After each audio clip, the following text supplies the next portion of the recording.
రాకాలోకంకి స్వాగతం. జై హింద్ మిత్రులారా. కాక్రోచ్ జనతా పార్టీ ఉద్యమం అయిపోయింది. ధర్మేంద్ర ప్రధాన్ రాజీనామా చేశారు. నీట్ పరీక్ష మళ్ళీ జరిగిపోయింది. కాబట్టి కథ అయిపోయింది, కథ ముగిసిపోయింది, కథ కంచికి మనం ఇంటికి అని గనక ఎవరైనా భావిస్తే వాళ్ళంతా అమాయకులు, ఇంకొకళ్ళు లేనట్టు. ఎందుకంటే కథ ఇప్పుడే ప్రారంభమైంది. కాక్రోచ్ జనతా పార్టీకి సంబంధించినటువంటి నాయకురాలైనటువంటి నేహా బొరా, ఐసా అనేటటువంటి మావోయిస్ట్ విద్యార్థి సంస్థకి చెందినటువంటి నాయకురాలు ఆవిడ. All India students association. ఆమె చెప్పినటువంటి మాట, మా పోరాటం ఆగదు, ధర్మేంద్ర ప్రధాన్ రాజీనామాతో ఇది ఆగే పోరాటం కాదు. ధర్మేంద్ర ప్రధాన్ తరువాత అమిత్ షా రాజీనామా చేయిస్తాం, అమిత్ షా తరువాత నరేంద్ర మోదీని రాజీనామా చేయిస్తాం. దీని అర్థము షేక్ హసీనాను తరిమివేసిన తరువాత మహమ్మద్ యూనుస్ వంటి డమ్మీని తీసుకొచ్చి కూర్చోబెట్టినట్టుగా ఏ అమెరికా అనుకూల డమ్మీనో తీసుకొచ్చి కూర్చోబెట్టడము ఈ ఉద్యమం యొక్క చివరి లక్ష్యం. కాబట్టి ఆట అంతం కాలేదు, అసలు ఆట ఇప్పుడు మొదలైంది. అంతేకాదు, యోగేంద్ర యాదవ్ ఒక మాట అన్నారు, మనలో చాలామంది దృష్టి పెట్టలేదు. ఇకపై భారతదేశపు ప్రజాస్వామ్యానికి సంబంధించినటువంటి నిర్ణయాలు పార్లమెంటులో జరగవు, వీధి పోరాటాల ద్వారా జరుగుతాయి.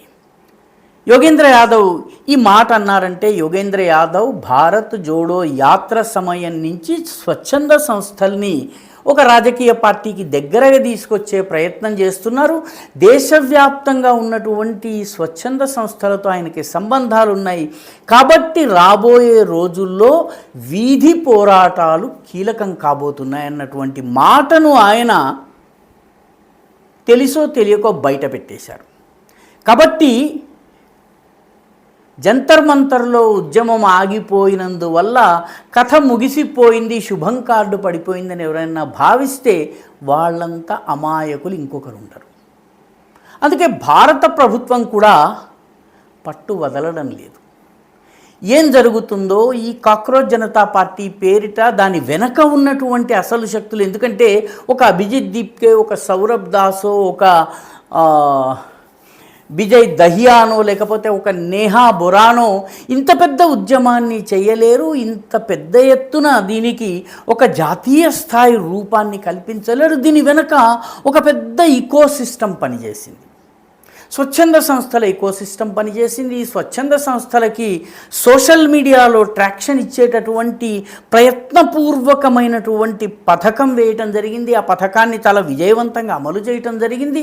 ఆ తరువాత మీడియాలోని ఒక వర్గము హఠాత్తుగా కొందరిని హీరోలు, హీరోయిన్లు చేసేటటువంటి ప్రయత్నం చేసింది. న్యాయమూర్తులు పేరిట ఉన్నటువంటి వాళ్ళు, న్యాయాలయాల్లో ఉన్నటువంటి వాళ్ళు, సీనియర్ అడ్వకేట్లుగా ఉన్నటువంటి వాళ్ళు ఒక సహజ కవచ కుండల లాంటి కోర్టు రక్షణను వీళ్ళకు కల్పించే ప్రయత్నం చేశారు. చాలా పెద్ద ఎత్తున ప్రయత్నం జరిగింది. కాబట్టి భారత ప్రభుత్వం కూడా జంతర్ మంతర్తో ఆట ముగియలేదు, అసలు ఆట ఇప్పుడు ప్రారంభమైందని గుర్తించింది. కాబట్టి తన ప్రయత్నాలను మానలేదు. భారత ప్రభుత్వం ఏం చేస్తోంది, సరిగ్గా 20th జూలై వరకు ఈ ఉద్యమంలో పెద్దగా జనం లేరు. కానీ 20, 21, 22, 23 ఈ 4 రోజుల లోపల వివిధ స్వచ్ఛంద సంస్థలకు చెందినటువంటి కార్యకర్తలు, వివిధ మావోయిస్టు విద్యార్థి సంస్థలకు చెందినటువంటి కార్యకర్తలు, కొందరు కిరాయికి వచ్చినటువంటి వాళ్ళు, ఈ రకంగా జనం హఠాత్తుగా పెరిగిపోయారు. జనము ఏ స్థాయిలో పెరిగారంటే దానిలో హింసకు పాల్పడే శక్తులు కూడా వచ్చాయి. తాజాగా వచ్చినటువంటి వార్తలో పాకిస్తాన్ నుంచి ట్రైనింగ్ పొందినటువంటి 4 యువకులు, మైనారిటీ తీరనటువంటి వాళ్ళు ఆయుధాలతో సహా ఈ కాక్రోచ్ జనతా పార్టీ ఊరేగింపుల్లోకి వచ్చి కాల్పులు జరిపేందుకు ప్రయత్నించారు. బెంగాల్లో కూడా అటువంటి కేసు బయటపడింది.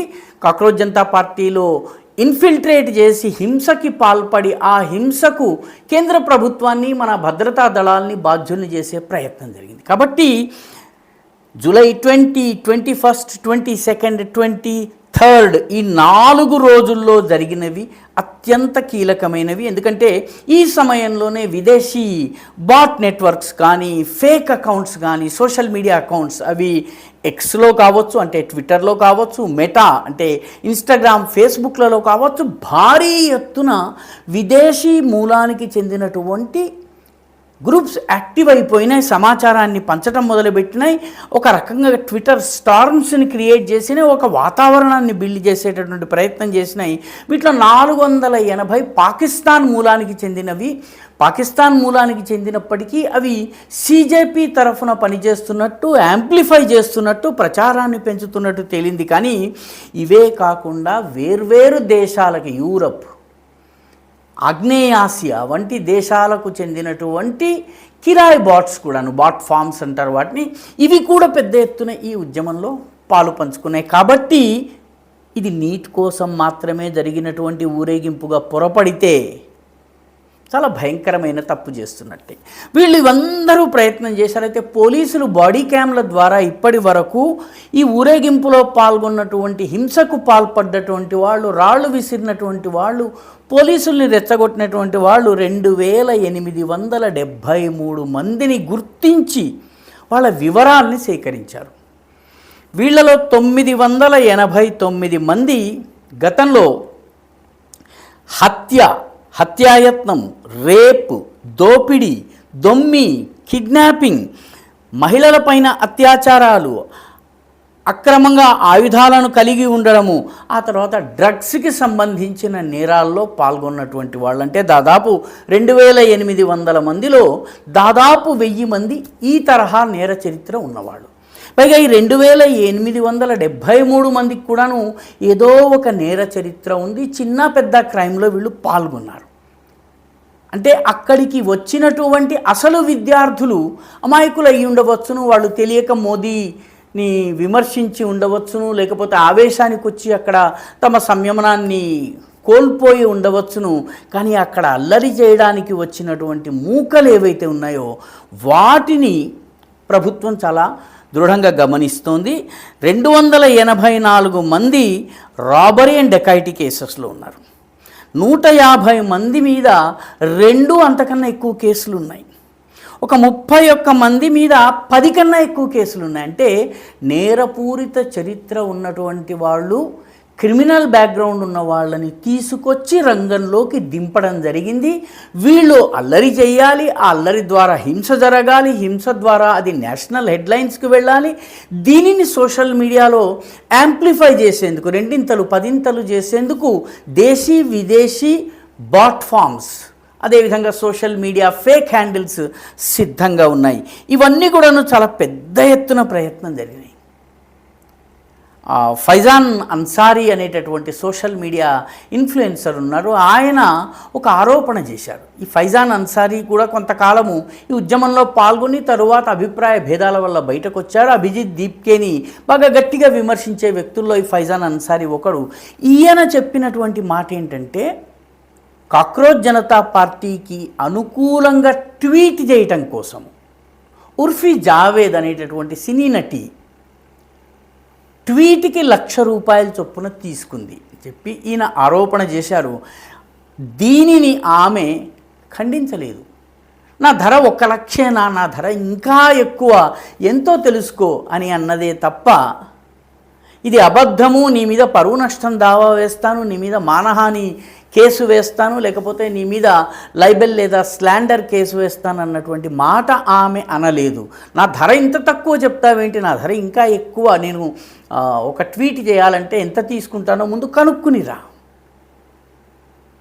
అంటే సోషల్ మీడియాలో ఉన్నటువంటి ఇన్ఫ్లుయెన్సర్స్ కానీ, సినీ రంగంలో ఉన్న ప్రముఖులు కానీ వీళ్ళందరినీ కూడాను మోపు చేసి, పోగు చేసి, సమీకరించి అక్కడికి తీసుకొచ్చే పని చేసేటటువంటి ఈ మొత్తం యత్నం వెనుక కూడాను ఫారిన్ శక్తులు పనిచేశాయి.